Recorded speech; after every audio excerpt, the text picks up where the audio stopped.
Hi, everybody. Let's see. Let me fade out the hold music. I was literally actually making a cup of coffee, and I needed to get that done because obviously, what I can't do these things without having coffee. I hope my audio is okay. I don't know who is watching, if anybody is watching. So, if anybody is watching today, for this little live stream, please say hello. Introduce yourself so I know if I have anybody watching or if I'm just performing a rather extended monologue. Um, so it's Friday. Hope everybody's doing okay on this Friday. And hey, Andrew, nice to see you, man. Um,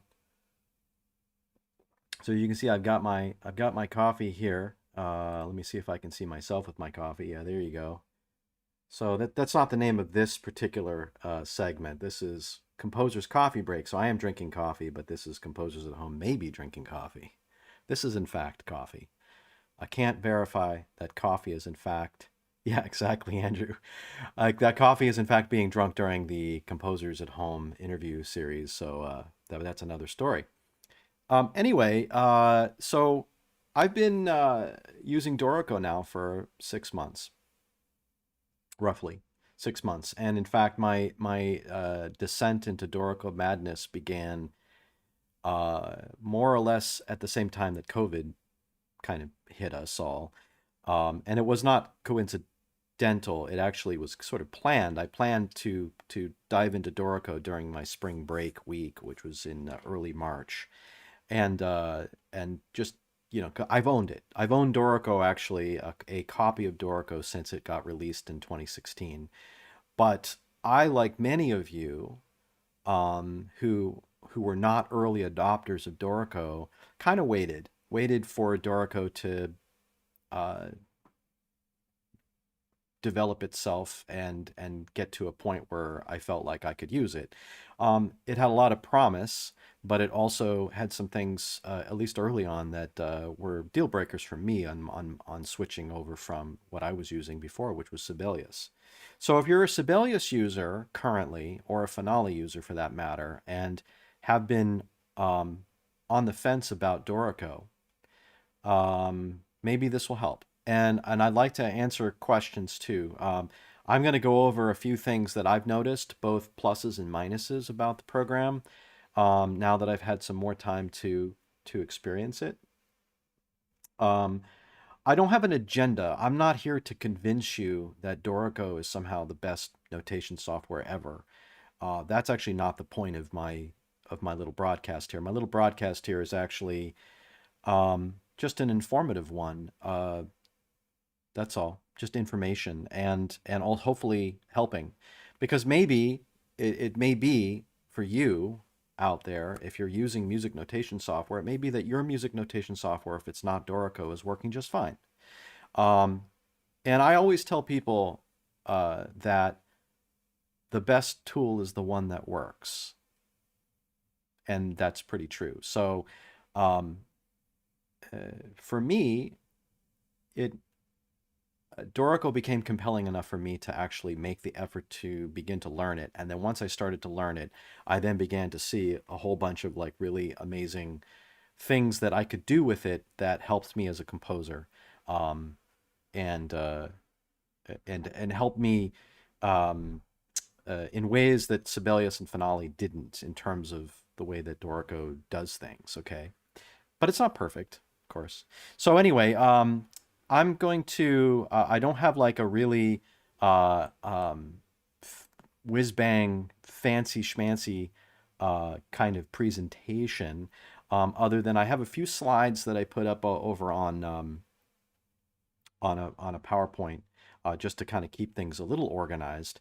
And then I have Dorico up and running that I can share some screens with you guys. So I'll switch over to some of the slides here. So here's these aren't fancy slides, by the way. I literally put these slides together about 25 minutes ago, and it had every intention of doing this a little bit more beautifully, but I was busy. I'm teaching. This is the end of the semester, and everything else was sort of taking a bite out of my time. So, anyway, so without further ado, Dorico 6 months later. So I'm going to start with what I think is a major plus to the software, and that has to do with pretty much the way that um, Dorico handles time. Okay. So I think it probably would be best if I actually flip over to Dorico here. So there's my screen where I've got Dorico. I've got a few Dorico projects loaded up on my second screen. I can go ahead and pop me into the screen as well. Isn't that exciting? What technology? Now I'm immersive, right? There's my music up above. All right. Anyway, actually is pretty cool. Green screens have been around forever, but it's pretty cool to have one. Anyway, so here we have the Dorico layout. Now a few months ago, actually when I was starting to do this, I had done a little bit of like show and tell of Dorico, but um, I want to show one thing here that I don't want to get into the weeds about like exactly how to do something, but rather to show what is possible here and why Dorico makes it easy to do. And one is, again, the handling of time. It's probably the main thing that Dorico is good with. So if you'll see here, and I'll zoom in just a bit here. Let me get this the system track off. So I have two simultaneous time signatures going on at the same time.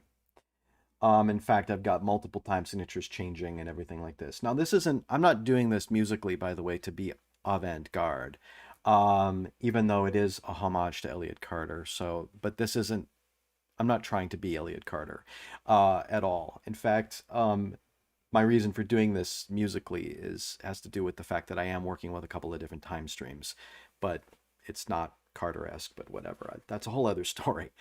But bottom line is, I'm able to do this very easily because Dorico doesn't think of time in the sense of measures and then units that go inside of measures. Dorico actually thinks of every unit, every duration of time as literally that. Where the bars fall just happens to be with where you define where the bars fall. So when you put in a meter, the meter isn't telling Dorico how to frame the music. The meter is just sort of telling Dorico how to, divide the durations that are there.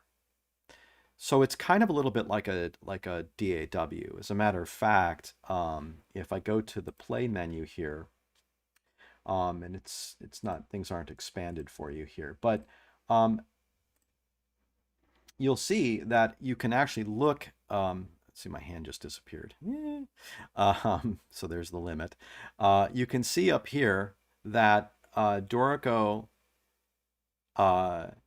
when you go to the play panel, where you can access essentially what's going on musically from a piano roll style or DAW style presentation. Now Dorico is not a DAW.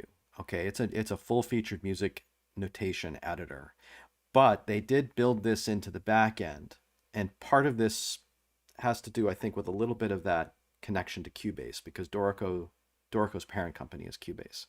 So so this isn't intended to be Cubase or a DAW, but you can in fact edit and move notes around in this piano roll format if you wanted to. And you could do it here and change the values notationally. So you could actually do that. You can draw in notes and things and change values, and it'll reflect in the score in terms of durations and pitches. Or you can actually independently control the playback relative to what the score says. So you can actually say maybe make a note longer or something like this, even though it's indicated in the score as a shorter note value. You might ask why you would do that. Well, you might do that because you actually want to fine tune the playback so that it's more what you want in terms of how maybe a human might play it. So it does have some advantages in that regard. So again, this is actually one of the things I think that a lot of people who try to use Dorico get hung up on. This is actually a big hang up. And the big hang up is that people are trying to use Dorico like they're trying to use Sibelius and Finale. And in fact, if you do that, you will fail. And you will get frustrated, and then you'll say, I don't understand why Dorico is so special. Because you have to actually change the way that you think about how notes are handled in time. And then once you get that concept, then everything else works. It works beautifully. So anyway, this is a movement of a piece of music that I'm working on. Let me zoom out here. Let me actually turn off the signposts so we don't need to see those system breaks. Anyway, so this is known as the right menu. Not right menu, the right panel. There are basically these 4 panels: set up, write, engrave, play, and print. So in write mode, if you will, this is where you're going to do most of your note input. And you might ask yourself, if you're using another piece of software, like for example, Sibelius. So now Sibelius is one of their advertising things from years ago was the fact that Sibelius was modeless, so that you just sort of did whatever you wanted to do in Sibelius and it just kind of did it. You didn't have to sort of go to a different tool like in Finale, which is largely tool based. So Finale is you have a set of tools. In Sibelius, it's kind of this modeless thing. And here in Dorico, it's a little bit of a hybrid, where you have not tools, but you have these different modes, these setup mode, write mode, engrave mode, play mode, and print mode. Now, they are kind of modeless in the sense that if you try to do something, like if you double click on a note or whatever, it might take you to one of those modes automatically because it's going to assume that you're going to want to edit a note. And so if you're in engrave mode, it might move you to write mode or something like this. But these panels, at first, you might think that this is somewhat regressive. These panels make total sense, and switching between them is pretty seamless. And it's just like command 1, 2, 3, 4, and 5. Okay, so it's like no big deal. And once you know, once you have a sort of an overview of kind of what mode you need to be working in depending on what you're doing, then everything would make sense. And actually the panels are kind of set up in a quasi workflow, because the first thing you're going to do when you're working in a project is you're going to set it up, right? You're going to set up like your instruments and your score layout, all that kind of stuff, and that happens vis-a-vis the setup menu. Okay. And this is where you're going to add your instruments. These are where you're going to have your various layouts over here. I don't think you guys can see my mouse because the way that OBS does a screen thing is you guys can't see where my mouse is, but you can probably see I'm highlighting various things, which is too bad. I wish you could see my mouse, but you can't. Anyway, and then you have a representation here of the score in the center. I guess I can use my fingers here. Down here, as I'm doing over here, I'm still like left and right in terms of like seeing myself.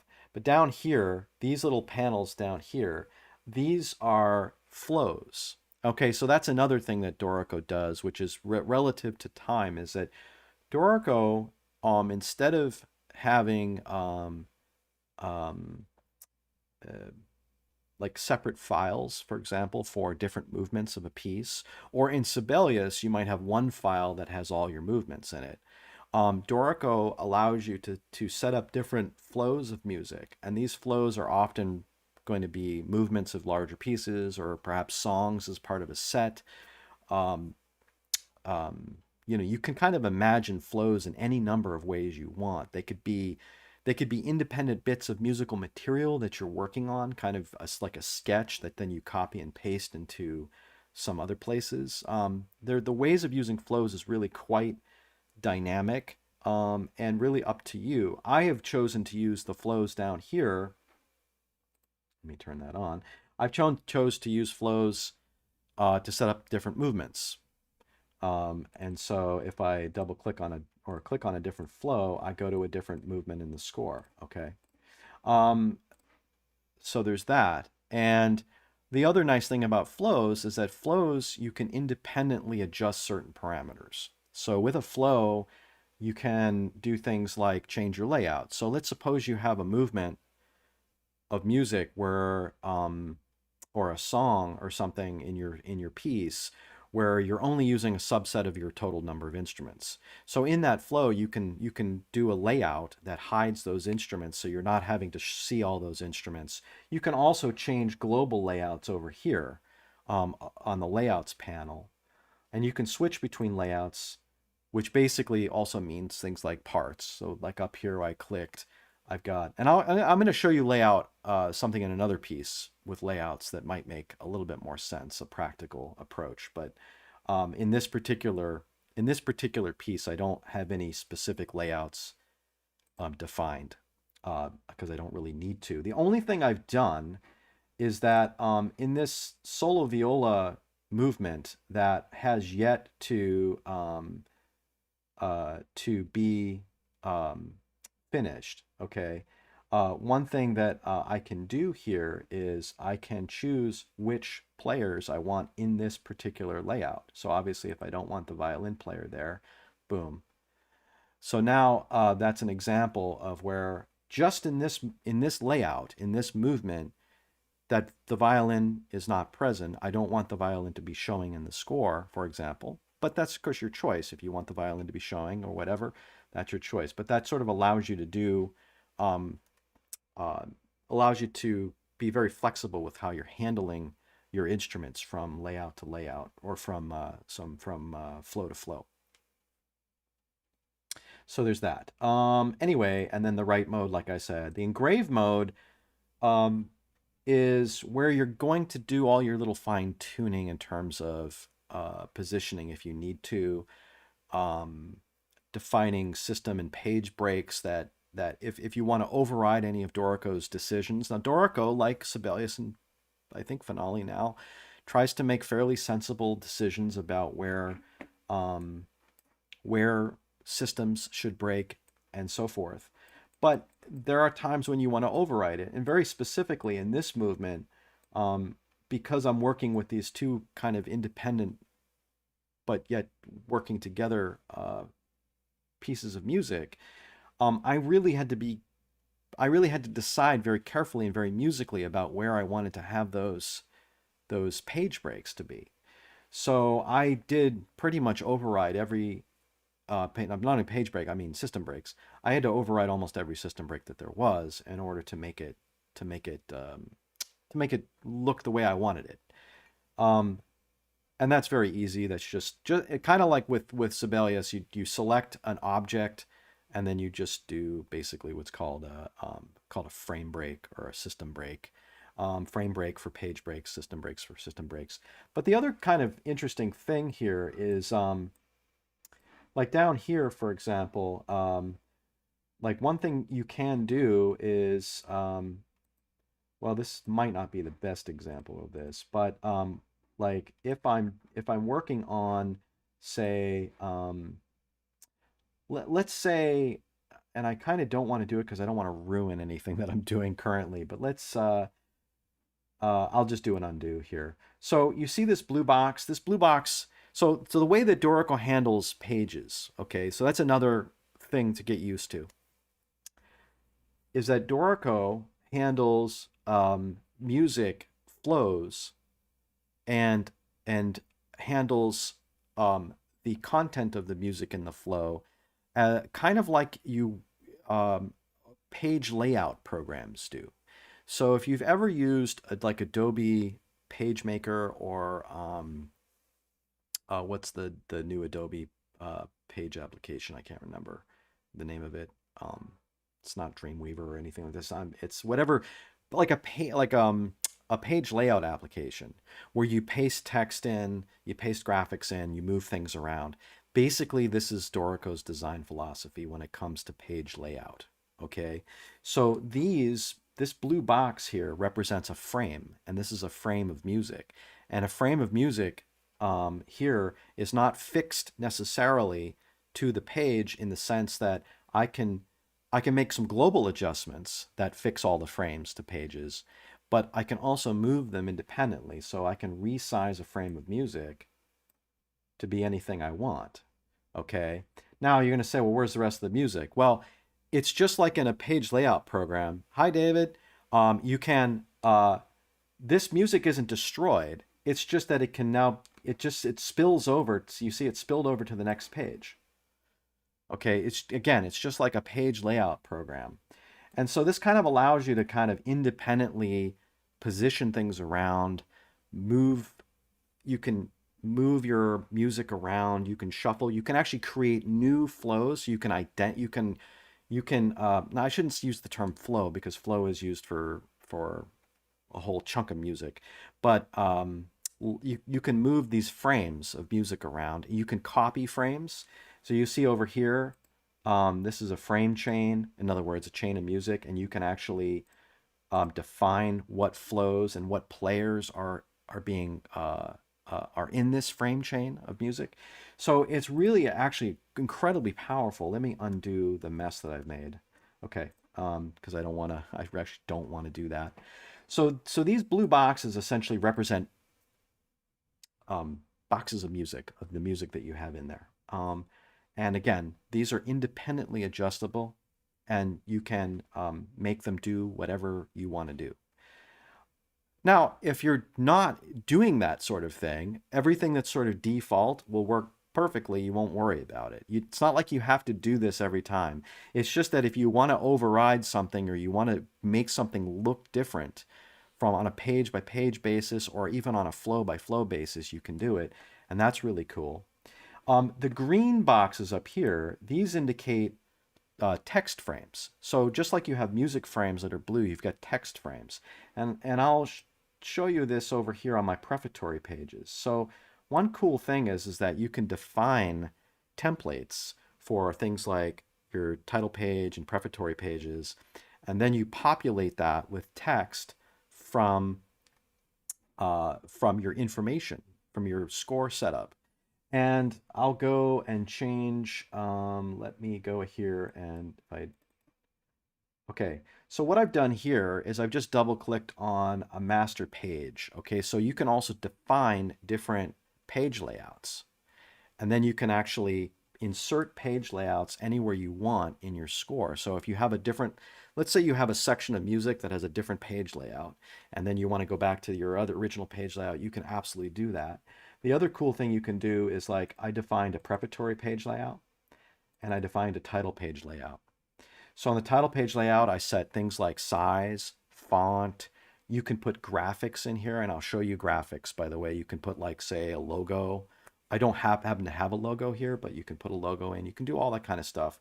Then you can save these frame sets, and you can then either import them into an existing project. So if you're working on something and you've made a master page set, and then you want to use that to kind of keep the look and feel, or let's say you've updated it and you want to keep the look and feel for your scores, you can go and basically import these master page sets and then just apply them, and you'll get all of this stuff put in for you. Okay. Now these are, again, you can't see my mouse, but these little things here, these tokens, these are literally, they're called tokens. Okay. I zoom in a bit. So it's like I've got project composer, project work number, project title, etc. And these tokens essentially are wildcards that are filled up by what you have in your score setup. So if I go to DORICO, or sorry, if I go to project info, and here in project info, click on project, I can populate all of these tokens, these different aspects with information.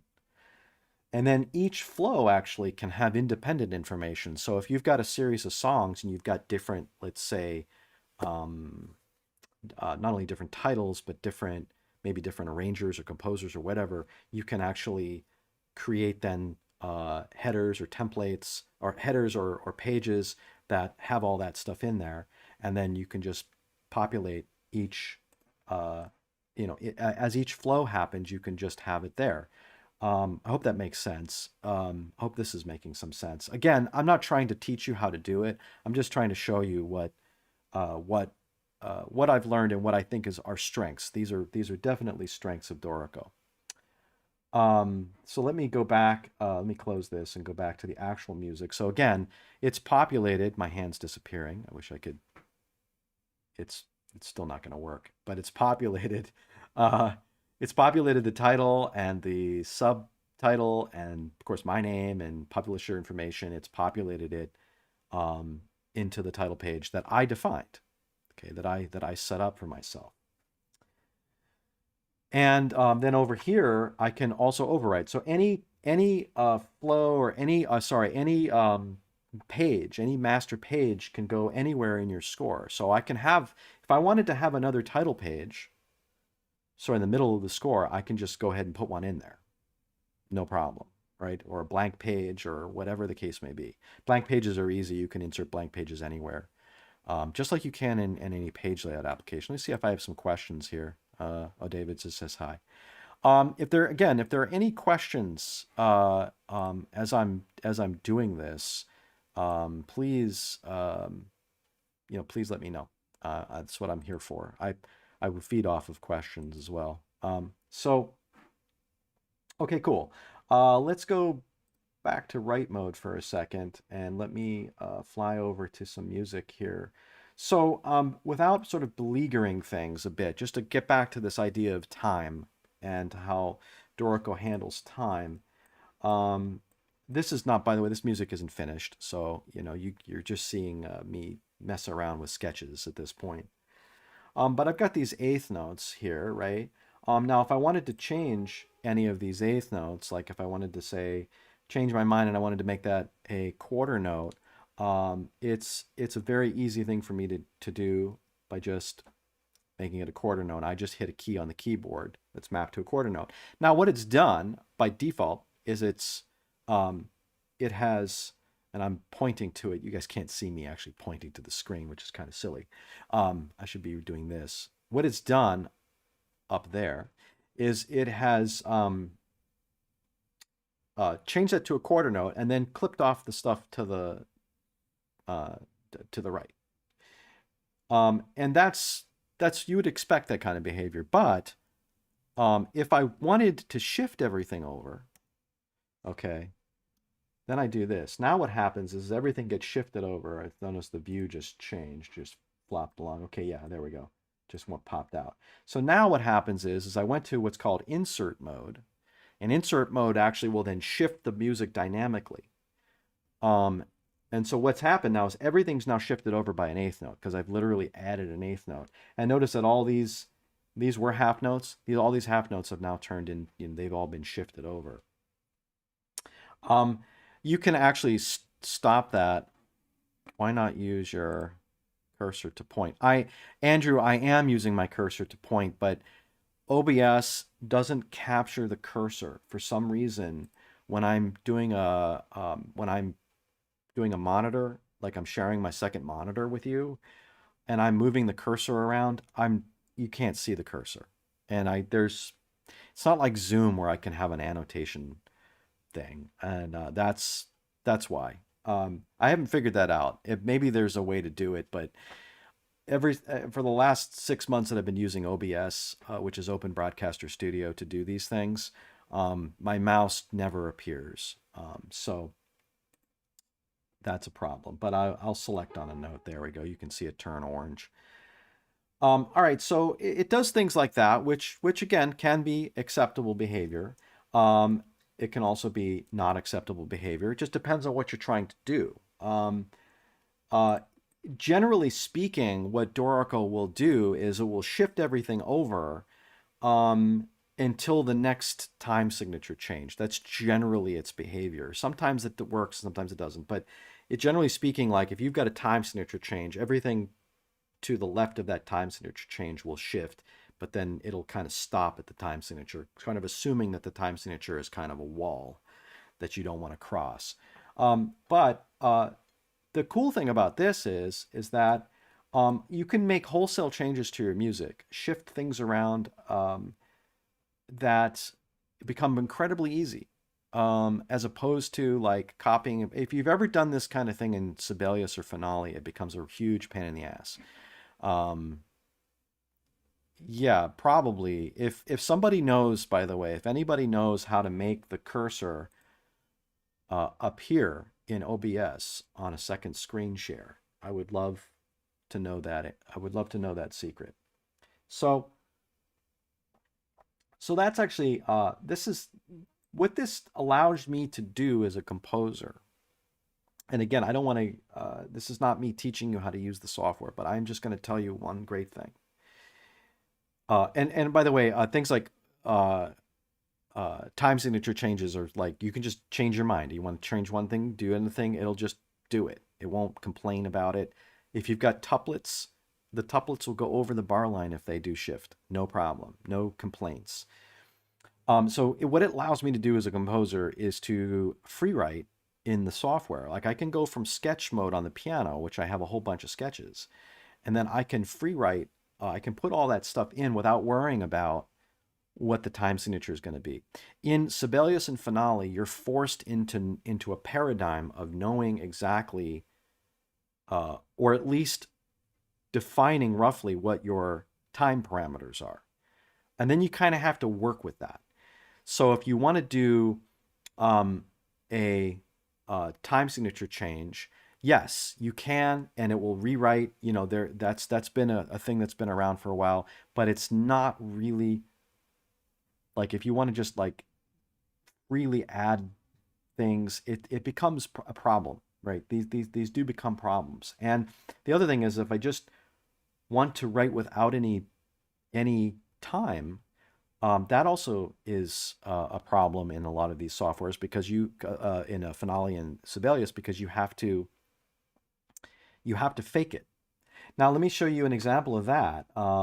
If I go to another score, say Between Bach. So this is another piece I'm working on, solo violin piece. Now it's actually called Betwixt Bach. I think I've changed it from Between Bach. Again, I've got it laid out now. Now I've got a display. You can display it up and down or left and right. So this is a left and right display like I had before, or I can do an up and down display. So you know, again, that's just all visual preferences. So I don't have a duration. I just have my name in there. That's why it says Duration McKinley, which is kind of funny. Anyway, so I'll figure that out when I finish the piece. But you notice here in my aria, I don't have a time signature because I don't want one. That doesn't mean that I want things to be like crazy and out of time. No, I don't want the measure, the metrical stress to be enforced to the extent that we're sort of feeling ourselves in some kind of time signature. I do have some dotted bar lines, dash bar lines, and you can go ahead and slam those anywhere you want. Let's see, Josh says Windows has mouse catcher for OBS. Mac can't because of OS limitations. Thanks, Josh. Yeah, I figured it was probably a Mac thing because there are some features in OBS that Windows have that the Mac OBS doesn't have, and that's a problem. By the way, Josh, nice to see you, virtually speaking. So yeah, so I can just go ahead and put in, dash bar lines, or I can put in actual bar lines or double bar. I can do anything I want, anywhere I want, and Dorico isn't going to have a fit about it. So that's that. This allows me that freedom as a composer to write the way that I really want to write without kind of getting into the thing like, okay, so, in this system, I need to have this. I need to have 24/2 as my time signature, and then I need to hide it. And then if I change it, let's say if I want to change something, suddenly now I need to like add an extra bar and then hide the bar line. And then, in other words, there's like a million things you got to do. In Dorico, none of that. And to be honest, a lot of the music that I've been writing in the last, say, few years, I've been writing a lot of sections that are asymmetrical.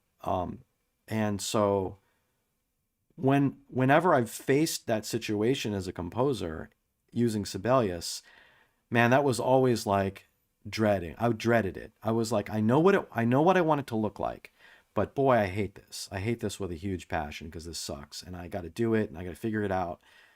And then if I wanted to change it, I almost would do things like, you know what, I'm too lazy to change it because it's too much work. So I'll just sort of live with it and maybe tell the performer that make it longer or whatever it is. So here I can just do what I actually want, which is great.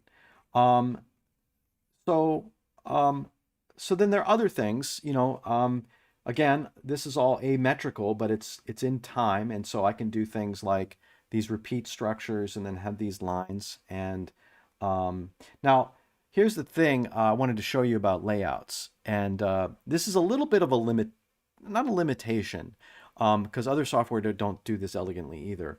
But Dorico will play back all of this really well, except when in this view, it won't play back anything happening over here because I don't have slash notation, which is another thing, and I'll show you guys that too, some jazz lead sheets. So what if I want to have this play back for a while, right? What I actually did is I defined a layout it's a hidden layout. And so this will also show you something of a different layout. So it's called hidden playback. So in hidden playback, and this is not in the right spot, but let me go up to the hidden playback part that I just wanted, which is somewhere after G. Okay, yeah, it's this one. So I've got all these violin parts. Of course, they're not actually there, but let me zoom out. But if I play this score, I can actually write in while visually the score has that line, and it's just meant to be played for as long as the player wants to play it, or X number of times, or whatever the case may be. I've actually written in the music. I've copied in the music that I want there. So this gives me the ability to have an independent playback. And again, I'm using a different layout to achieve this effect. Now, normally, though, if you're going to use a different layout, you're going to use a different layout for example, if you have a full score versus a condensed score versus parts versus, whatever. You can define multiple layouts, which include not only different players, if you want, but also they can be different size scores. So you can have like a pocket score versus a full score versus a whatever the case may be. So this is just, I just wanted to show you a different layout here. So I'll go back to full score. So yeah, so this has been remarkably freeing for me as a composer when using a piece of notation software, because what you don't want, and what I always tell students, is don't let the software write the music for you. The software shouldn't get in the way of your creativity. And the moment the software starts to impose itself and its restrictions on you is the moment that you're going to have a real problem with the software, because either you're going to have to struggle to get it to work.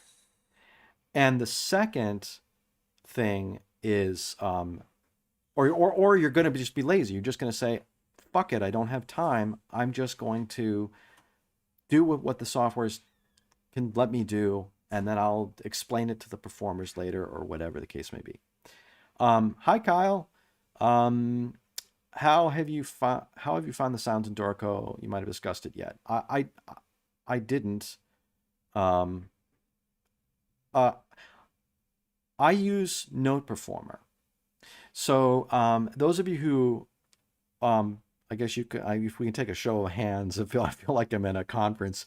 Show of hands of who uses Note Performer. But Note Performer is actually what I use, which is by Wallander Instruments. It's only 129 bucks, and it is great. And again, it's not Vienna Symphonic or whatever, but for $129, Note Performer is lightweight. I mean, it is. I don't even know if it's a gigabyte. And it sounds great, and it works. And I've been using it with Sibelius since like 2014, I think. And yeah, so but that being said, what Dorico does ship with is it ships with it's called Hallion Symphonic, and I've heard it. It's okay. It's probably it sounds and again I haven't done a huge evaluation of that particular thing. And in fact, somebody asked that question about the sounds.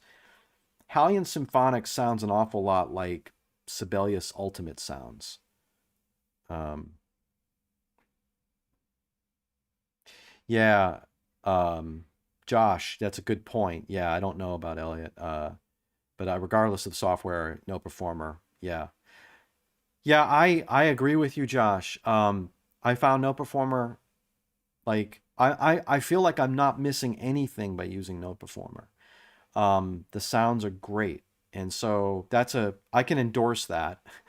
I'm not getting paid by no performer or Wallander Instruments, but I can definitely endorse Note Performer, and it works. It works with Dorico out of the box. It works with Sibelius out of the box, and it works with Finale out of the box. There are a couple little things that each program kind of has, the little idiosyncrasies of each program. And on Wallander's website, there's a very good kind of breakdown of like what it does and then a couple of little idiosyncrasies. But one thing that Wallander's been great about is that they've really optimized this software to work with these three packages really well. And they've done a lot of work to get it to work very well. And yeah, Andrew, it does. Um, and so that's terrific. I mean, for a piece of software that's 129 bucks, I don't know if there's a better value. Yeah, it just works. I really honestly, and seems so unsung, I don't know of a piece of software like a sound set that is so much bang for buck. Um, like honestly, if No Performer were $500, and I certainly hope that no one from No Performer is listening and going to take my advice, but if they charged $500, I'd still pay for it because I think it would be worth it. Now, again, if you are doing Hollywood film score mock-ups and you needed it to sound almost like imperceptibly about human beings, then what you're going to do there is you're going to probably have your $5,000 sound library, your separate dedicated computer, and then you're going to go into a DAW after you've done your notation, and you're going to fiddle with everything until until your head explodes. So that's fine, and there are people out there that do that. I know that my friend Eric Stem, who uses Sibelius, he uses I forget what he uses. I think it's Vienna Symphonic. He has great sounding results with it, but I know for a fact that it takes him forever and a day sometimes to get it to sound the way he wants it to sound. And I just don't have that kind of time. I don't care, because ultimately this stuff is going to be played by people. And so all I want it to do is sound not shitty for the sake of a demo. Like if I'm sending it out as a demo, or if I don't have a performance of a piece yet and I want to use it for something. And anyway, so that's really all I use it for. I will talk about one of Dorico's limitations, because I'll get there. I have a couple slides on that, and one of them has to do with playback, but it's not horrible. Um, so What else? Oh yeah, the only thing about Note Performer is that if you really want a lot of like specific sort of world music or jazz sounds, it's kind of missing. It's missing some of that. So, because it just doesn't have, not because it can't do it, it just doesn't have those sounds in the library. So there was a time when I used Note Performer alongside of Garriton Jazz and Big Band. Um, Yes, Josh, you're right. It's a perpetual license. It's just like, version one, two, three, it just keeps going, right? Yeah. Yeah, absolutely. I mean, I can't, I'm surprised that I haven't been asked to pay them more money. And like I certainly, like, I would give them more money. We probably all should give them a little bit more money so that they could keep, they keep developing it for us. Um, Oh, good question. Hi. Do you need to mix frequently in the mixing panel for the note performer? Mine seems a bit unbalanced sometimes. You know, yeah, Josh is sort of picking that one up. I haven't had to do a whole lot of that. Every so often, if if I if I want something to come out a little bit more and the dynamics aren't quite doing it for me, I might have to do um, a little bit of tweaking. But it's really very little, and it's not. One of the hard things. One of the hard things here is for any software and any DAW is to actually get a mix right, especially for when you're dealing with different samples and reverbs and other kinds of things like this, and it's never quite going to be perfect. And to be honest, and those of us who've done enough recording, getting a mix right in a recording or a live performance is equally challenging. It's more challenging actually. But yeah, not really. Josh is correct. Not if you set the settings underneath correctly. And if you, again, it's very minimal, maybe a little bit here, a little bit there, and then it's pretty much good to go. Oh, hi, Jared. You're most welcome, man. Ask questions if you got them. So, yeah, let me yeah, the time thing here is really, I think, kind of the killer part of the killer app. And then the way that it kind of handles layout is really cool, and its flexibility in that regard. Um, I just think, uh, for me now, I feel like I have a piece of software that doesn't fight with me, as opposed to Sibelius or Finale, where I felt like it was really good for a while, like to a point, and then it started to fight with me, and I don't want my software to fight with me. Here I'm doing a lot less of that. Okay. Well, let me go to a couple of things that might be things I've noticed about the software that maybe Sibelius has or something, or Finale might have that Dorico doesn't have quite yet, or that sort of thing. A couple things that I've noticed. And again, these my slides aren't like super awesome. And so I apologize that I don't have like super awesome slides. I think if anybody was here at the beginning of the show, I said I was so busy with teaching and doing other things that I just slapped these things together in a few minutes. So anyway, so issues versus Sibelius. Let me get my fat head out of the way. Um, so um, bar numbering. So uh, one thing is that if you are wanting to hide bar numbers or change bar numbers, it's pretty easy to do in Dorico. But if you want to say hide bar numbers for an entire flow of music, and it for some reason I want the ability to hide the bar numbers for an entire flow. So like for example, if I've got like that not metered music, and the not metered music is I don't have bar numbers, right? Because there's no bars per se. I had to go in and hide those bars. Like in other words, Dorico still has a bar, quote unquote, and I'm using air quotes. You can't see me use my air quotes. So I have to hide those bar numbers. And what I'd like to be able to do, and one thing I can't do, and DORICO can't do, is it can't hide the bar numbers on a flow by flow basis, just like with a one check mark. Okay. It's a small thing, but it's kind of an annoyance. Okay. So there's that. Drawing boxes. So one thing that I did do whenever I'm doing some of these sort of aleatoric or sort of free form type of things is you like to draw a box around it, a box around the music. And you can do that. You can absolutely do that. In fact, there's a gentleman on YouTube, and I have it. I'll try to include the link if you guys want me to find it, where he figured out how to do it with basically two sort of half box custom lines. And DORICO, you can define custom lines, and in fact, they've got really great tools for defining custom lines.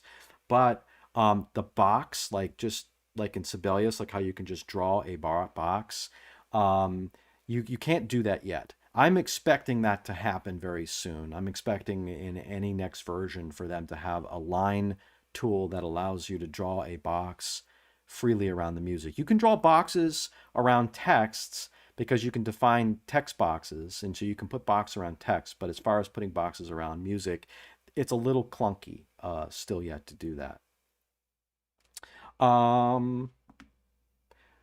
This is a thing that I used quite a bit with Sibelius, was the export video score. In other words, in DORICO, you can export a WAV or an MP3 file, no problem.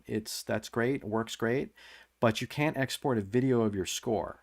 In other words, like the audio with the score video. And I would often do that as a demo to send to performers.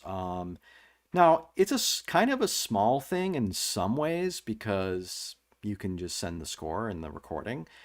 But if you wanted to put it up on your website to promote a piece, you don't have that option right now in DORICO. Now, I think it's one of those things that'll come.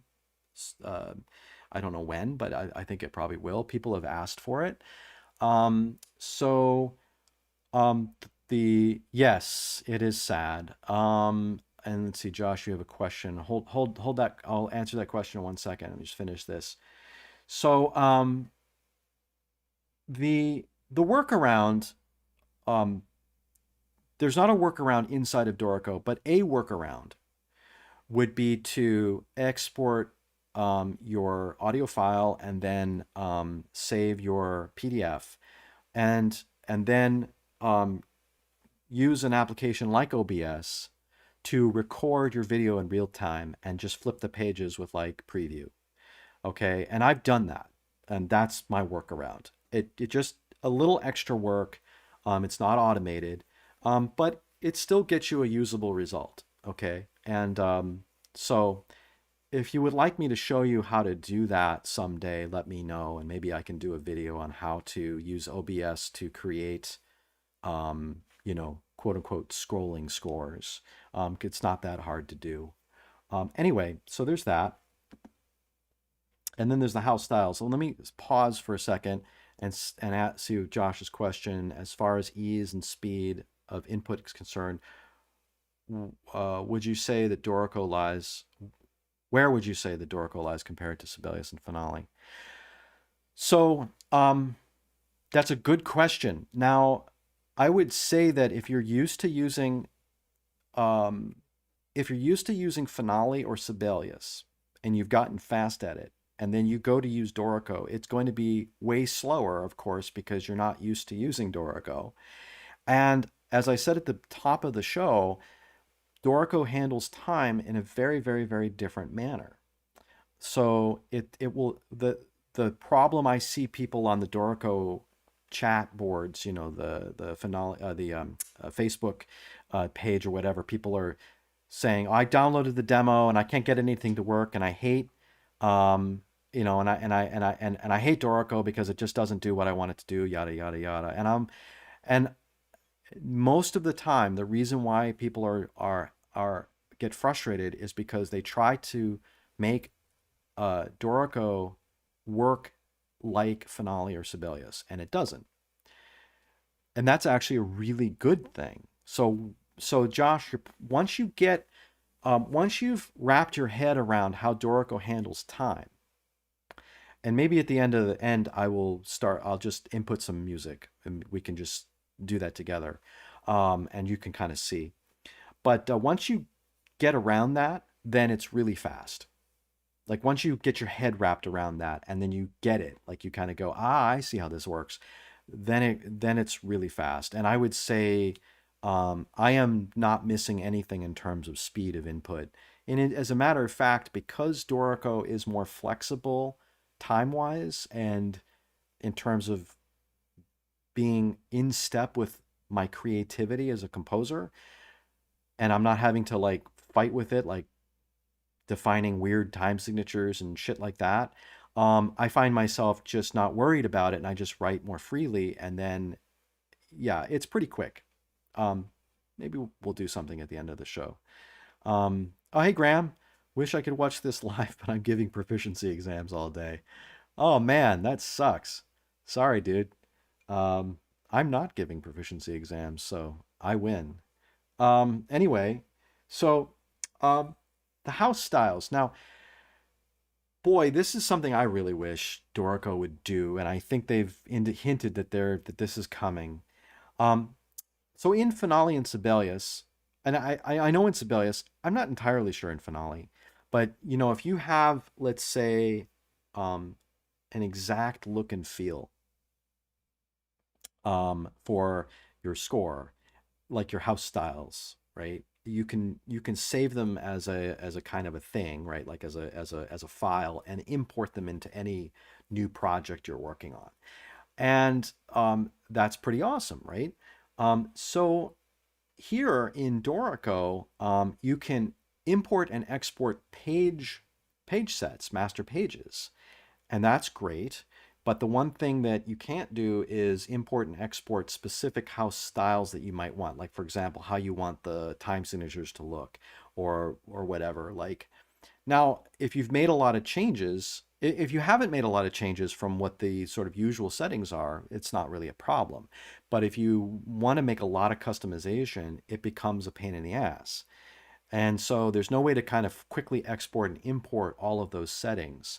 However, I will say that you can create essentially a template score, okay, like a default score, and then you can use that to then build your new project, okay. And in your default template score, of course, that can have all of your cool styles. So for example, if you finished a piece of music, and you have found that you want to make everything look the way that that piece of music is for the next piece, you can just save that piece of music as a separate file, and then just strip out the instruments and the music, and then just start, from scratch. So that's the workaround. Okay, so it's kind of a big deal, but it's not a big deal. Let's see what else I have, if I have anything else, and I don't. There were a couple other little tiny things. Let me go back to my other screen here. I'll put myself back in there, so you guys can see me. Um, Oh, hi, Bruce. Let's see. Very helpful. I've been using Finale for 20 plus years. I'm fast, but often wonder if there's something better out there. Too bad there's no scrolling score capability. It takes me a while to make my own manually. Yeah, it does. But six and one half for the other, that sort of thing. Everything has pluses and minuses, right? I was going to show you guys some other scores, and then let's see what else I got. How about a jazz tune? So Dorico, of course, has its version of a ubiquitous sort of lead sheet font, which I used. You don't have to use it for jazz tunes, but I did here. Notice I have a graphic. So, whoops, my head's in the way. Let me get my head out of the way. Jesus, I can't go the right direction. There. I've got a graphic. That's the album cover that the tune comes off of, and I just thought I was playing around with this. This is a tune by my dad, and I transcribed it off of the record, and because I actually don't have the lead sheet, and I transcribed it, and I thought I was going to test and see how Dorico handles things like chord symbols and lead sheets. Let me get rid of the signpost in the view so you guys can see the music more clearly. So Dorico handles chord symbols great. You just type them in, and most of the time you're going to get exactly what you want. Now, in truth, or um, in fairness, I should say, Sibelius also has a very robust chord symbol program, a chord symbol thing. But you know, uh, I, the way that Dorico handles chords is very intuitive, and I'm not missing anything from Sibelius at all when it comes to things like chord lead sheet chord symbols. Um, the way that it handles things like repeat structures or slash notation, this sort of thing. I'll show you another version of slash notation here in Silver, which is rhythmic slash notation here. And hide the signposts again so you can see the music better. So yeah, so it's great. It works great for lead sheets. So if that's your thing, if you do lead sheet stuff, Dorico works really great for that. And I haven't missed anything from from Sibelius on the transfer on that. So Dorico is very robust. I don't use things like guitar tablature, but there is a whole bunch of guitar and lute tablature and tab notation and stuff that I just don't use. I know it's there, and I know people say lots of good things about it, but I'm not in a position to give you a specific evaluation about whether or not that's good or not. So if like tab notation is a thing that's really important to you, there's probably someone else out there that's can tell you about tab notation. Um, cool. Do we have any other questions? Kyle, looks a lot like the Muse score jazz font. Yeah. By the way, I should say that of course have you can use different music fonts. And one, I think, plus here is that in fact the fonts here are OTF. They're open type fonts or open type foundry or whatever it's called. It's essentially like an XML, yeah, an extensible XML language or something like this, where so there's a lot of fonts that you can use, both music fonts and text fonts that you can use in Dorico, and it'll work right off the bat. I just didn't bother to use another font, but you can use any font you want. I know there's like various other kinds of handwriting fonts. You can have a font that looks like Steve Swallow's pen font from the old real books, um, you know. Um, and then go ahead and put some coffee stains in the score, some graphics. Um, so uh, so yeah, the other score I didn't queue up is a microtonal score. And one thing that Dorico can do that no other software can do is handle microtones. And if microtones are your thing, let me see if I can find that piece very quickly that I wrote for Joe Maneri. And I was just testing microtones. And I know I did a little thing. Let me just see if I can find that piece for you because I was going to queue that up and then I forgot to do it. Let's see, in progress. Where's that Joe Maneri piece? Somewhere. Yes, no input. I will do that for you guys because I know Josh wanted to know about that. Joe Maneri, here we go. Um, okay, it was created in an earlier version. Yep, that's fine, no problem. We'll load it in. Okay, setup. Okay, right. Okay, this is a very um, short. By the way, it's not well written. This was just a test, so like it's just a chorale basically in 72 tone equal temperament.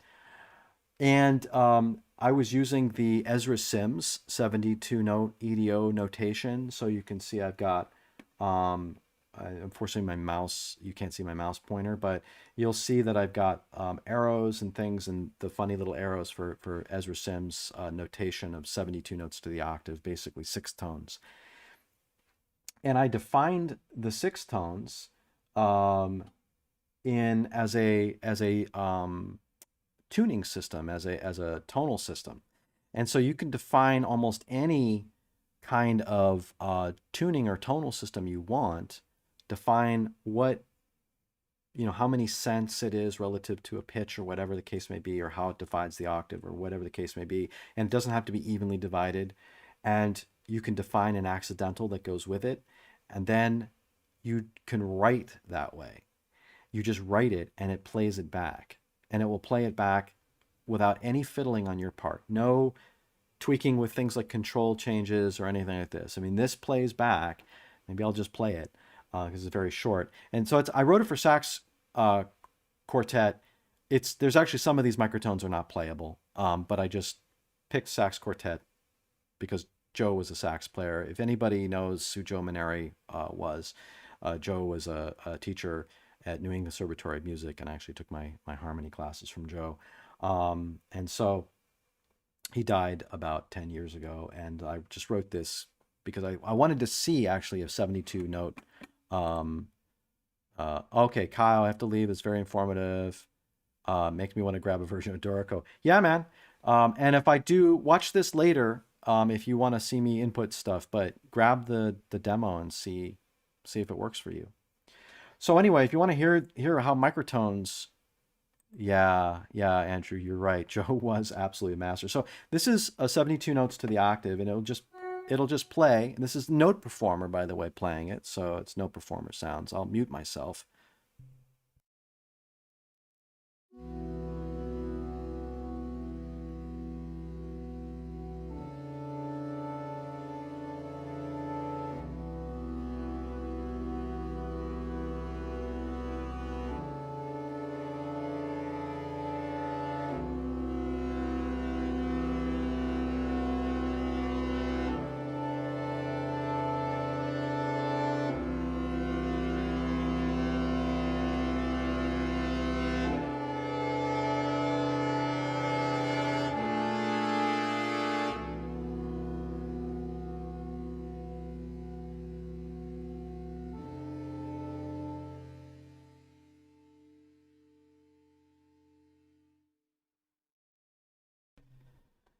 And so there you have it.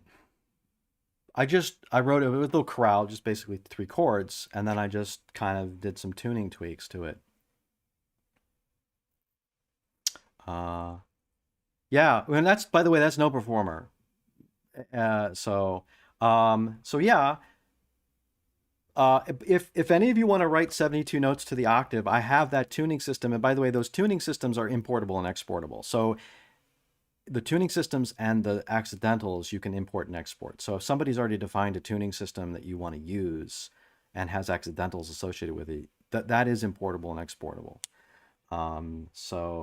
This was just a test that I did, I think back in June. Well, yeah, it says June 2020. All right, so I don't use microtones that much, but it's there if you want to play with it. So let's see. Let me go back to, let's say we'll go back to Sonic Donuts. This was originally called Sonic Donuts. And maybe just input some music. Let's do this. Let's start a new flow. So I notice I got all these flows down here. So, yeah, Andrew, right. Every wind player does, man. And if you ever play alto flute, it's impossible not to play microtones when you get above the first octave. I'm going to add a flow. Okay, so what I've done is I've added a flow. Okay, so over here is a new flow of music, and I'll go over to the end here. This is just called Flow 2. I can title it anything I want. I can title it or demo. Okay. Okay. And by the way, things like movement numbers and flow numbers and this type of stuff, that's all definable in terms of score setup. So if you want to have a number here or have nothing there, that's not a fixed thing. You're not held to that. I can show you in engrave mode. If I go to flow headings and I go here, you can define flow headings as anything you want. So if you start a new flow of music and you want to put things like composer or arranger or other kinds of things, you can actually do that. And so when a new flow of music starts, you can have that information prefatory to the new flow. You can also have the flows not start a new page. So for example, if you've got, say, a series of if you've got, say, music that you want to start on the same page as another flow, you don't have to have it like a separate page. I've defined it to be a separate page because that's how I want it to look. But anyway, let me go back to setup. So I've got this new flow here. And now what DORICO does, and again, if you saw me do my little thing back in June or whatever, when I first started kind of getting into DORICO, you saw me play with this a little bit. But what DORICO does is DORICO doesn't assume that you want anything in terms of a time signature or anything. It makes no assumption. And that's actually a really great place to begin, because it means that you can just start inputting music. You can just start writing music. You can copy and paste stuff in there. You're not beholden to anything specific here. You don't. That's what I loved about it right away. Is that, oh wow, it's not in 4/4, because maybe I'm writing something that doesn't have to be in 4/4, right? So if I want to start inputting notes, you can double click on any note or any note or rest, and then you get this caret here. And I'll zoom in a bit more. You can see this. So it gives you this input caret. And of course, you also have different voices. And so you see, unfortunately, my mouse, because of Mac, I'll zoom over here so I can use my fingers. But here, there we go. Okay, it's not working very well. I'll get fired from being the weather forecaster because I'll clearly point in the wrong direction of the, whatever the storm front is. But you can see the little quarter note with the stem going up. Well, that actually indicates your voice, and so you can visually see what voice you're in. And you can also do voice colors as well, but that means that I'm working in a default up stem voice. Now, of course, it'll just, if there's no other voice, it's just going to do the usual thing with up stems and down stems as you need to. Now, I could input notes using the note values, using the values over on the left-hand side, which you see a panel, or I can use the keyboard, which I have it's kind of mapped similarly to Sibelius's keypad, but it's actually a little bit different. So if you're used to Sibelius's keypad, it'll take a little switch to get used to this. But let's go ahead and input some eighth notes, right? So I'll just switch eighth note, and I've got my MIDI keyboard hooked up, so I can just start inputting notes. I actually don't know what octave this is in. There we go. Okay. Now, let me zoom out. So I've just inputted some eighth notes. Okay, so again, it'll just keep just expanding the measure as much as you want, like the default sort of frame. As much as you go, it'll just keep expanding it. Now, if you're uncomfortable with seeing nothing to the left, you can add rests. You can add as many rests as you want. You can add time, basically. Don't think of rests, but just think of time. So I'll show you that in maybe a minute. But let's suppose I want the viola to start, say, on that F sharp. Okay, so I can select that F sharp, and then the easiest thing to do, instead of going down there and trying to figure out where I am, or which you can also do with using the note value and hitting the space bar, I can just select where I want to start the next music, and then drop my caret down just using arrow keys. And let's say I want to do some quarter notes, and maybe let's say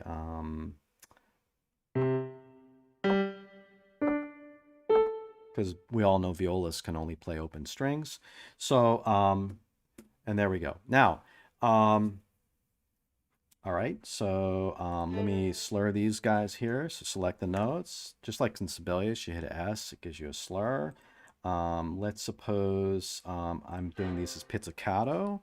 Okay, so I'm going to do here and do technique. I'll do pits, right? So it's kind of like Sibelius, except instead of using like a technique text, what DORICO does is DORICO uses these popovers, right? So there's a series of these popover windows that you access. There's techniques, dynamics, time signatures, bars, and all that kind of stuff. Yeah, I know that is mean. You're talking about my viola comment? Oh, we haven't even started viola jokes.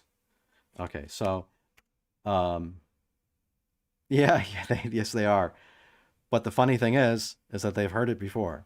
So now, so we'll do this. Now I'm going to put in a dynamic because I can. Let's put in piano. Okay. Now let's suppose, actually I already knew that I wanted to have a crescendo to that F sharp.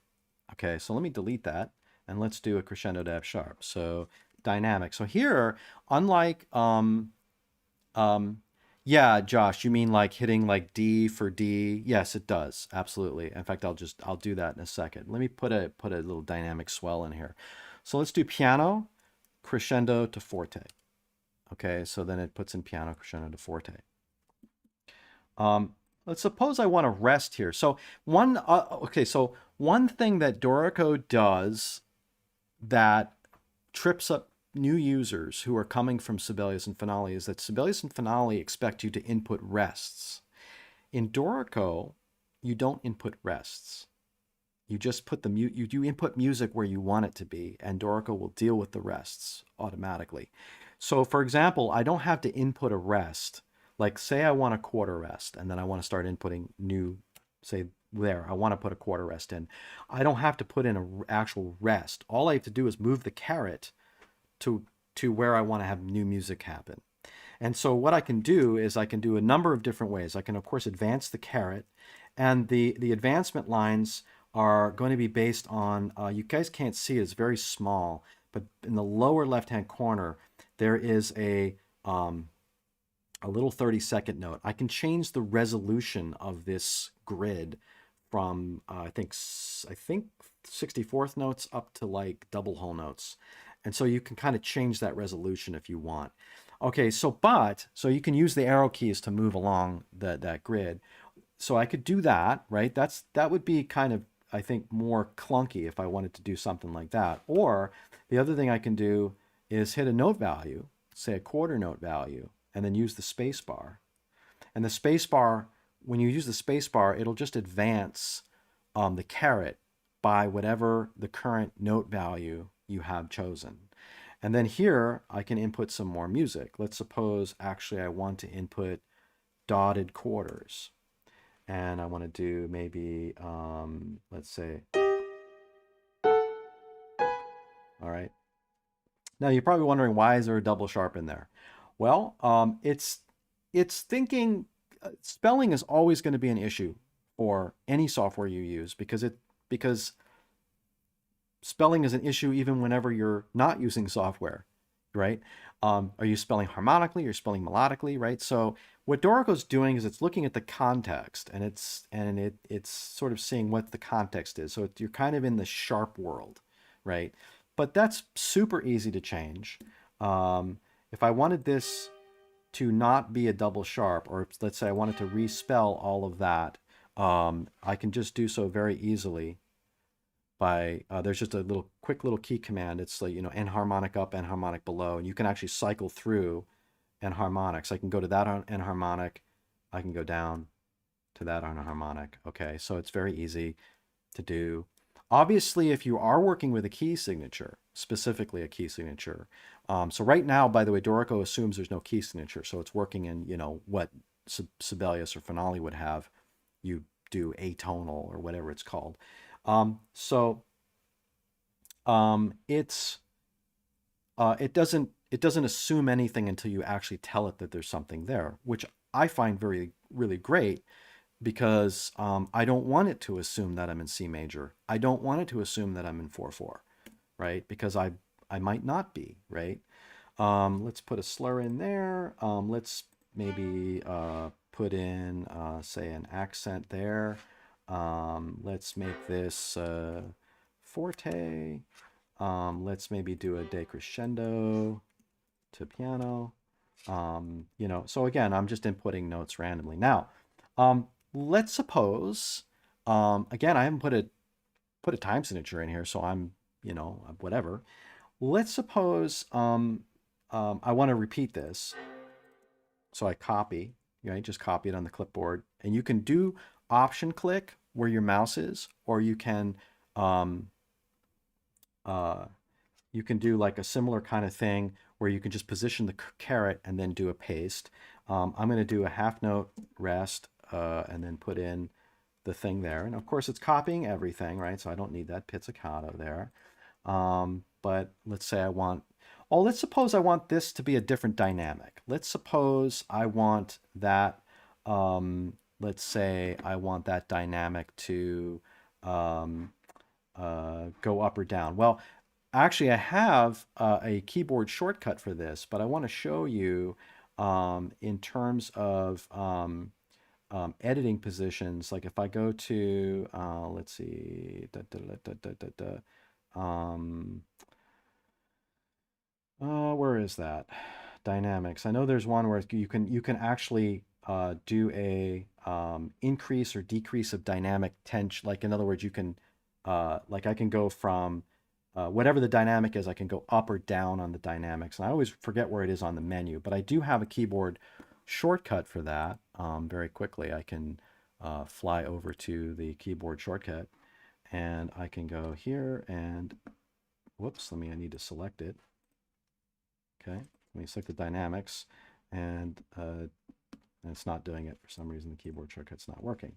Maybe because, oops, okay, forget it. That's a failure on my part. But there is a way to decrease the dynamics. Edit duration. No, where's the edit dynamic? Of course I can't. I'll find it like 5 seconds after I stop this thing. Because I thought it would be really cool to show you. And of course now I can't do it.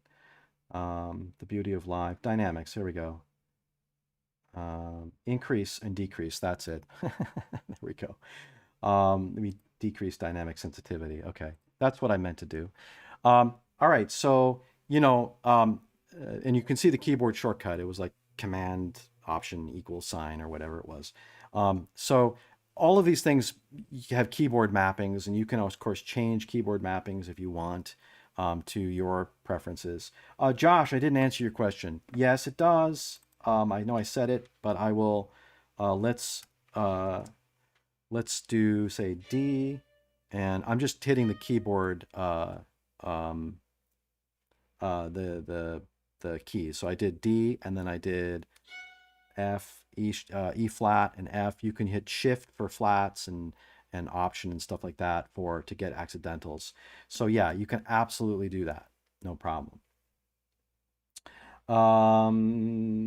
What else? Yeah, let's maybe put in some staccato marks there. Whoops. Let's put in some staccato marks because I can. And now let's just to show you the flexibility with time, right? That there is this flexibility. Let's suppose I want to change this pattern to eighth notes, right? I want to speed this up, right? So what I can do is select that whole passage, and what I could do is one of two things, right? I can change them to eighth notes. Now notice what it's done is that it's changed it to eighth notes, but it's kept it a quarter note in duration, right? That might not be what you want. Maybe you want that to be 4 eighth notes that are immediately next to one another, okay? So I'm going to undo that because that might not be what we want. And what I can do is I can change, that's actually changing durations. I'm going to, boom. Now what I did there is I expanded or contracted that note value by, or those note values by, it didn't move the dynamics, by the way. I will say this. I'm going to address this in a second. But it'll move the note values by whatever you've got defined in that little grid definition. So right now I've got 30-second notes. So what I was doing is expanding or contracting those note values by 30-second notes, okay, until I got to what I wanted. But if I didn't want that kind of resolution, let's go back here. If I didn't want that kind of resolution down here, let's say I want to do it by quarter note. If I expand, now I'm just going to expand everything by quarter notes, or decrease everything by quarter notes until it can't do it anymore. Okay.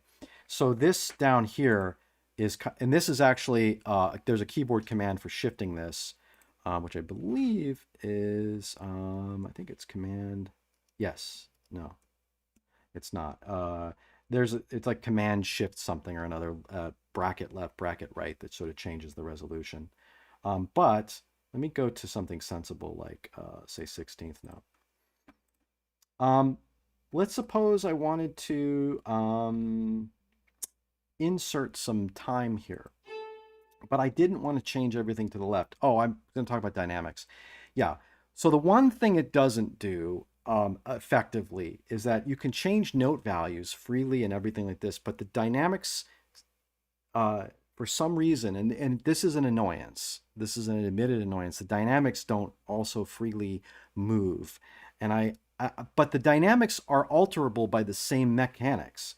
So if I choose these dynamics and I choose to let's say if I want to whoops, using my fingers are getting ahead of me here. Right. So what I can do is I can actually expand or contract dynamics and the position of things by using the same mechanics of expansion and contraction. Okay. So I can do this sort of thing. You can see where the attachment line is, right? So I can move the dynamics plus or minus based on whatever my grid definition is, and I can do those to any grouping of dynamics I want. But for some reason, the notes and dynamics together don't move, and that's annoying sometimes. I've gotten used to it, but it is annoying. All right, let's suppose I want to add some time. So let me go ahead and just add, I don't know, let's go ahead and add a whole note of value, or say maybe 3/4. So I want to put 3/4 notes there, but I don't want to destroy anything that's happening after that value. I want to push everything away, right? So what I can do here is, like, of course I can input. So here you can input blank note values, which are basically like rests, and it'll just sort of push everything, right? But there's an easier way to do this, and that is using a popover, this popover, and I can do plus 3/4 notes. And then it'll just put in 3/4 notes and shift everything. Okay. And that you can use that popover. It's the bar popover that you can use to add bars, take bars away, or add time or take time away. So you can, like, I just use that now by default because it's really easy just to, like, add space or take space away. Like, for example, if I wanted to take this 8th note away, I can click here and I can do, I can do -1/8, and it takes that away. Okay. Transposing is really easy too. Obviously, you can do your usual kind of octave transpositions, which are very similar to Sibelius's ones. But let's suppose I want to take that down by 1/5. Okay, so there's this one where I can do transpose minus perfect 5th, and boom. Right, that's how it works. Right, there's no dialog box or anything like this. So you can also move notes up or down by, notice what I'm doing is I'm actually shifting the notes. I'm doing a arrow key and command shift to kind of move the notes chromatically. I can also move the notes octave, or I can move the notes by stepwise motion, okay? So there's a whole lot of different ways to execute what you want, okay? So I've just changed quite a bit from where it was, but fine, we'll leave it alone there. You can also add notes to notes. So let's suppose I want those to be octaves, for example. If I do the same popover that I did to do transposition, but I don't use the word T, I can do -8 and it'll throw an octave in there for you. Or say I want more sixths, right? So let's say I do that and I do minor sixth, and that'll put in minor sixths for you, for example. Okay, you can actually build chords very quickly this way. If you have, like, say, a lead line, and then you want to sort of throw in sort of like other notes, other things. Okay, great. So there's that. Now you're thinking, well, what about time signatures? Well, let's suppose I do want this in 4/4, at least to start, right? Let's suppose I want the whole thing in 4/4. So you select where you want your meter to go. And I choose the meter dialog box, and I just type in 4/4, and now everything is put into 4/4 for me. Okay. Let's suppose I want to change, and I want to make this, say, 2/4 there. Let's suppose I want to make this, I don't know. Let's suppose I want to change now this to 6/8. Let me take this away, actually. I'll just show you what happens if I do this. Double click on this and I can change this to maybe 6/8, and then it notates everything in 6/8. I can maybe whatever the case may be. Now, if you're wondering what happens if you have a situation where you rebar and then you don't have enough material left to write, well, that's interesting because Dorico tries to do its best in terms of shifting things around. So let me undo this. Go back to what we had before, which is right. Let me make this 6/8. Right. So it's kind of shifted things around to kind of get you to 6/8. Now notice I've got the input, the insert caret on. Okay, things change if I don't have that insert caret on. So if I take the insert caret off, and I change this to 6/8. What it's done is it hasn't changed anything now to the left and of the meter change. So remember I told you that the meter change was kind of like this block that Dorico treats like you probably don't want to affect anything unless you have the insert caret on. That's the other thing that's a great tool, but it can also throw you off. That insert caret will shift things all around for you, plus minus. But if you don't have that on, it won't. And so you have to get used to that. So now, of course, I don't have 6/8 here, right? So Dorico doesn't assume that you want it to rebar that for you into what would effectively be a 2/4 measure, or maybe a 4/8 measure, or whatever the case may be. You notice it's just an incomplete 6/8 measure. And that's totally by design, because you might actually want that. Or maybe you do want a 6/8 measure and you want to change the music. Or maybe actually this is a 4/8 measure because actually you want everything to be in 6/8, but your music stops short of like a full frame. Of course, you can just easily type in, you can make this 4/8, in which case now you've got a proper 4/8 measure. You could keep it 6/8, and then just input the note value or the time you want. Probably better to put it here if you want it to be at the end of the measure. So I'm going to put in plus, I think it'll do it in the right spot, plus 2/8. There we go. Okay, so and there's a proper 6/8 there. Let's see if there's anything over on the YouTube. Oh, I'm sorry, I was totally ignoring everybody over on YouTube. Do you think that Dorico's premise to have everything look correct is limiting? Hi Noah, sorry about that. How does Dorico handle small oscillostaves? So Noah, I haven't played with oscillostaves enough to give a to give you a definitive like yes or no on whether it works well or even kind of how it kind of works, because I haven't used it yet. So I'm probably going to not answer that question, not because I don't want to, but just because I just don't have the experience doing osseous yet. But the premise of having everything look correct is limiting. Well, actually, maybe, and I'm sorry I didn't see your question pop in. I hope you're still there. If you're still there, please wave and say hello. But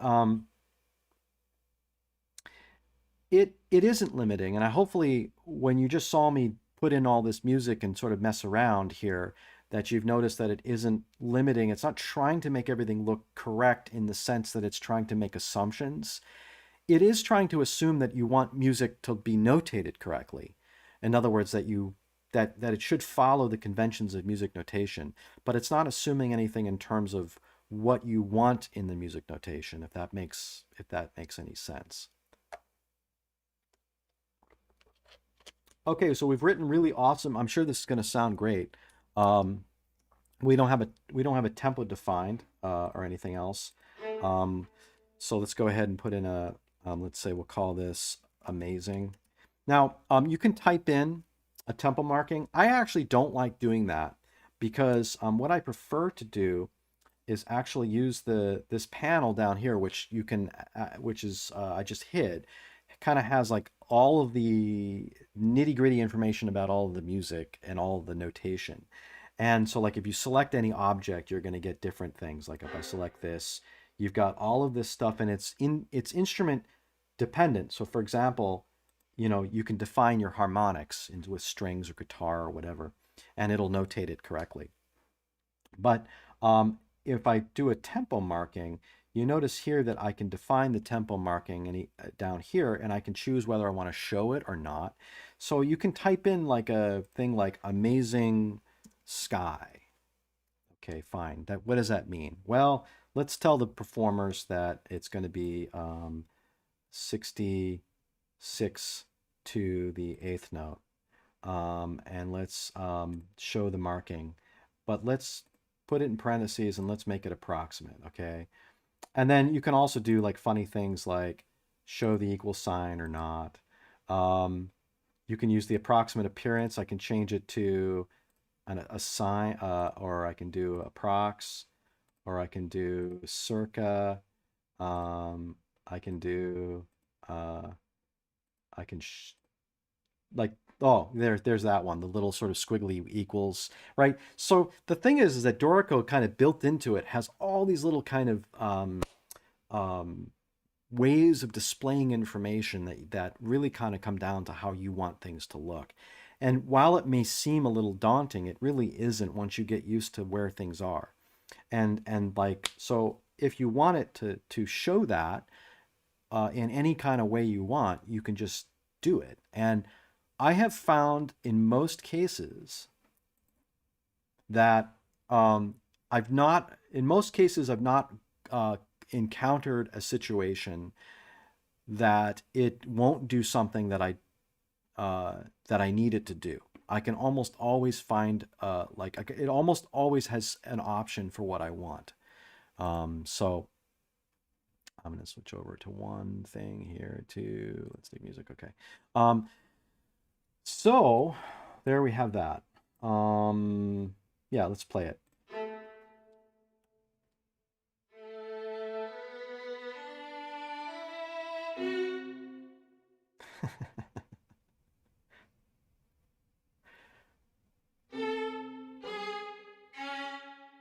This is really awesome. And this is a prize-winning piece, clearly.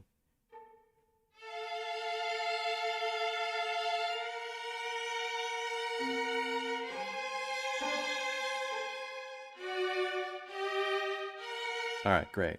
We're ready to win the Pulitzer. Now, so questions? It's not modern enough. We need to have like some weird bowing and some harmonics, and somebody needs to be bowing on a vibraphone somewhere because that's the definition of modern music. Questions? Was there anything else you want me to answer or show or um, anything like that? I know there's a bit of a delay, so I don't want to. Um, I was going to try to wrap things up around 4 anyways, but I can stay if there's more stuff anybody wants me to show. Does it have templates? Yes. So if you go to say new, and you can't, where did it throw the new? Here we go, the new. So here's its default new, okay? But if you also go to new, you can do new from template. And so it's got a whole bunch of templates here, like barbershop quartet. I just saw that, just noticed that. Yes, so orchestral film orchestra. All right, so now it's going to load in, and it's probably take a moment because it's also loading in. There it is. There's orchestral. Now, of course, I don't know if this is really an orchestral film orchestra setup that's typical, but clearly there's a lot of instruments that seem pretty usual for an orchestra film setup. Now, of course, you can edit this. You can add instruments down here. You can take instruments away. You can define new instruments. I will say this. This is an actually interesting thing. Let me close this for a second. Don't save. But one kind of neat thing is that just like DORICO doesn't assume that when you start a piece of music, that you have a time signature or a key signature or any of these things as implicit, it also does the same thing in terms of setup. So like in Finale and Sibelius, you have to say, okay, I've got a flute and I've got a clarinet and I've got an oboe. Great. In DORICO, another big powerful thing is that it actually thinks of the instruments not in terms of individual instruments, but in terms of players. So you can have a player that plays flute and clarinet, and that's a single player. And therefore, in the music, you might have flute and clarinet staves in the music, but the player is the same player. So you can actually do things like define doubling instruments this way, as opposed to having like 15, say, different instruments that can be played by 4 people. Percussion would be a good example, is that you have a single player and then you have a bunch of percussion instruments assigned to the player. Okay, so like I have an empty-handed player. You can't see my mouse doing its thing, but the empty-handed player here could play say cornet in B flat, right? So I can add it, but I can also add another instrument. Let's suppose that player is also singing countertenor. Okay, so now the player is cornet in B flat and countertenor. And now whenever I do a layout or a flow, I can choose what instruments, or I can actually do instrumental changes, just kind of like what you could do with Sibelius. You can do instrument changes. And so you can have the player put down or pick up different instruments, okay? So that's kind of a neat thing. I like that approach because it's more along the lines of how I tend to think of things. I think of things as terms of players and not in terms of specific instruments all the time. So Josh, thanks for doing this. Yeah, you're welcome, man. It's my pleasure. I'm no expert I'm no expert, but it's really great software, and I think that if you are a composer and if you are maybe not the most thrilled with Sibelius or Finale, I would give DORICO a shot. I'm not getting paid by DORICO to do this. This is not a polemic to get you guys to switch, but I figured there's enough people asking questions. There are enough people out there who are really curious about DORICO who haven't.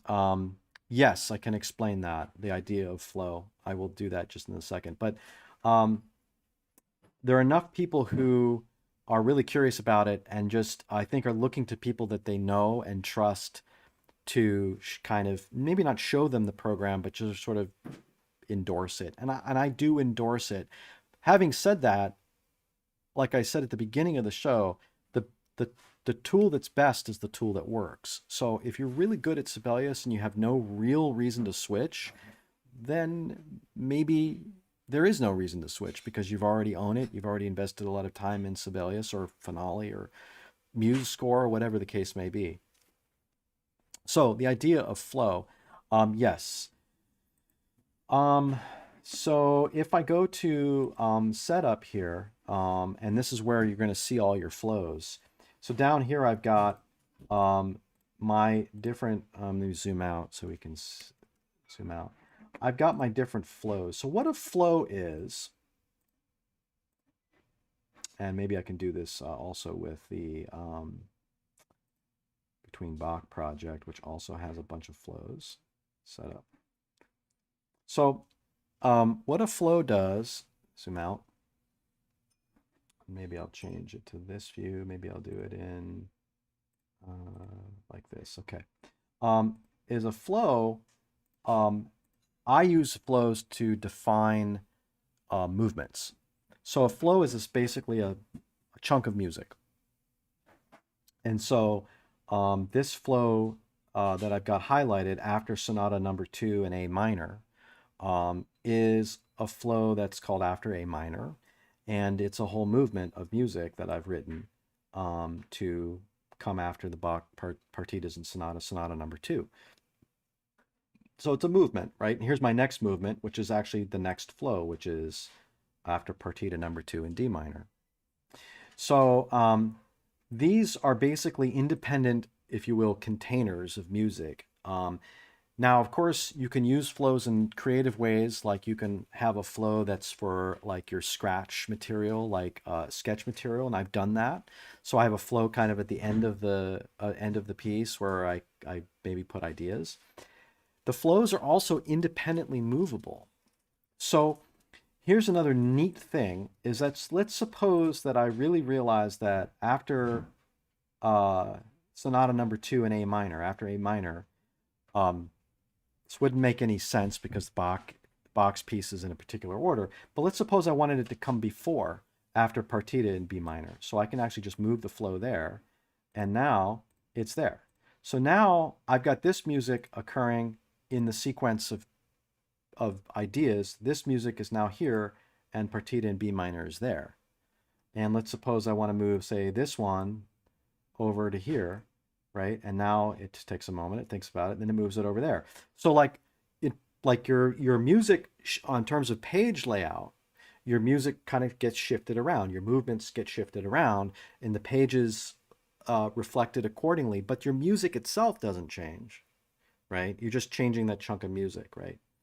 So, and that's pretty powerful also as a composer, because I don't know how any of you work, but sometimes I don't really know whether the idea that I'm working on is the last movement or the first movement or something in the middle.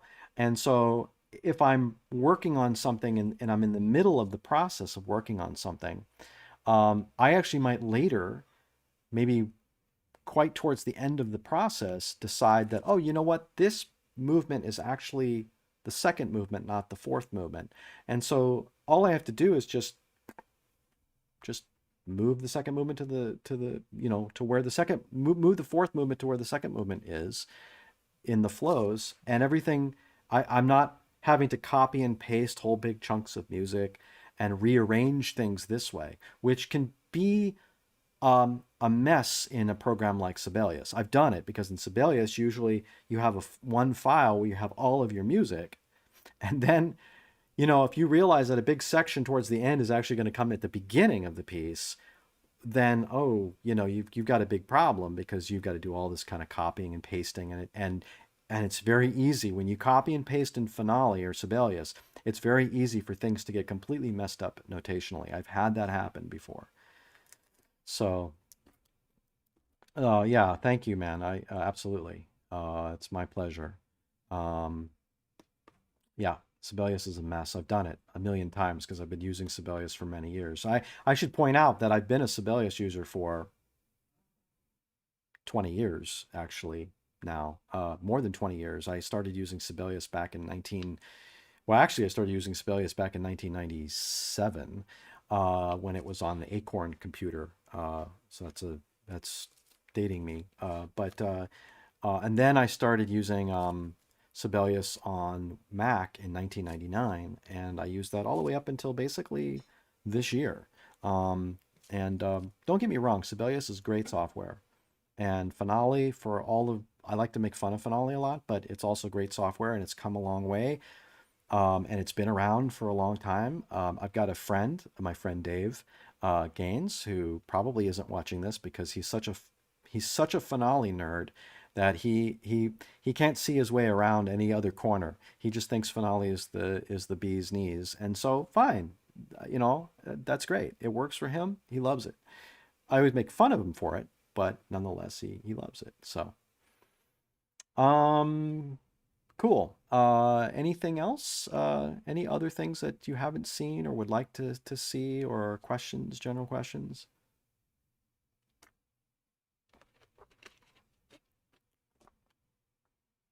Or if not, I can always do another one of these things later, or maybe make it more specific.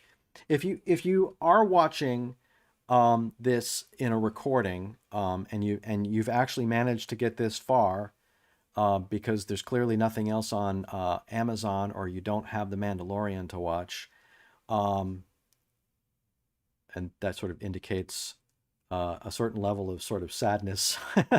um, Actually, I haven't watched The Mandalorian yet. I actually am now curious, so I probably will end up springing for Disney Plus, but that's another story. Um, but if you are interested in me showing you some specific things, or there are questions that I didn't answer, um, leave them in the comments, either in the YouTube comments, or if you're watching on YouTube, or in the Facebook comments. I'll leave this video up um, for you know for as long as they'll let me, and I might do something else later down the road as well. Yeah, and exactly, a demo. The demo is free. It's 30 days. I think it's full featured. I think I can maybe safely go there. And I would certainly recommend getting the demo and kicking around yourself. But here's the thing: if you do get the demo, go into it with an open mind, because again, if any of you are really fixed on the way the working flow of Sibelius and Finale, in terms of how Sibelius and Finale handle things like time, like rhythm, and such, and note input and rests and this kind of thing, it can be very disconcerting, and it can potentially cause you to throw your arms up and say forget it. So it does require a little bit of rewiring. It's kind of like learning a new language, with which might have slightly different, maybe slightly different ways of handling, like German, where the verb comes all the way at the end. Like that takes a while getting used to. It's kind of like, what is the sentence about? And then if you've ever read Stockhausen's German, and I had to do that when I was a PhD student at Minnesota, is I stupidly picked German as one of my foreign languages, and then I stupidly picked one of Stockhausen's articles that I had to translate. And I think there was a sentence that was literally a page long.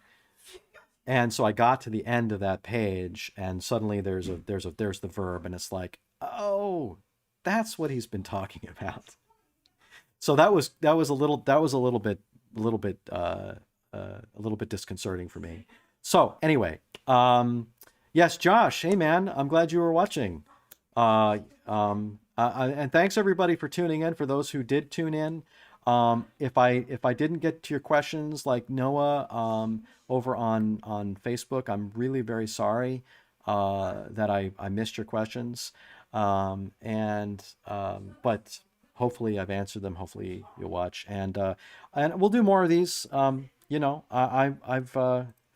got a few weeks off now, so I'm going to be doing other shows on other topics too. So I hope you'll watch on some other interesting things. So anyway, I guess I'll wrap up. It's about 4 o'clock. I've been on for almost 2 hours, and so I hope everybody has a great weekend. Stay safe, practice responsible social distancing, and I guess we'll talk to you later. So bye for now.